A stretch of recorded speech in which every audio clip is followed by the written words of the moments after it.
Dahil dyan, may pasalubong kami, lupoy galing Semerara. Hindi ka si mama, matiktok kami. Ma? So ayun na nga mga kagala, abang tayo naghihintay sa ating tiktokers na mother. Mag-video muna tayo sa sarili natin dahil feeling gwapo tayo. Ay, ityos lang. Parang nakikita ko sa sarili ko si Dingdong Dantes. Feeling fresh, feeling good. Ay, feeling yun pala. Habang tayo naghihintay kay Mother Earth, mag-video muna tayo sa mga taong dumadaan dito. Ang kakapal naman kasi nila eh. Ay, charot. Habang tayo nagbibideo na yun, natatanaw na rin yung sasakyan nila, yung Super Fairy. Kahit maalon, mabilis pa rin tumakbo. Ano daw? Tumakbo? Lumangoy. Ano? Lumangoy? Dadali na naman pagkabubo mo, galaero ha. Baka mamaya tawanan ka lang mga followers mo. So yun na nga mga kagala, dumating na rin yung pinakamalaking barko dito sa Pilipinas.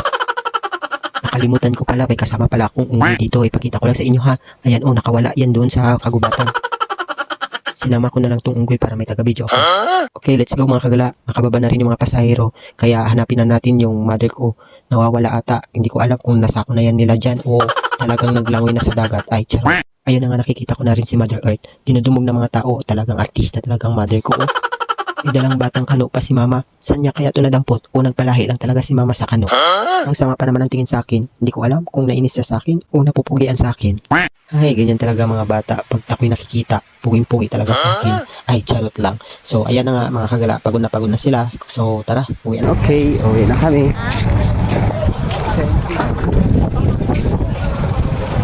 Hi, mama. Ayan na. Hi, friends. Oh, pugi ha. Lipper man ang nanay. Sa bakasyon. Awa din. Ja?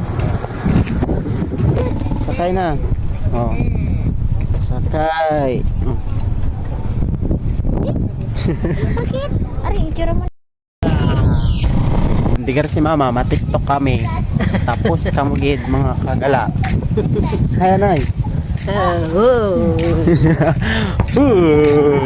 So, bye-bye guys. Thank you for watching.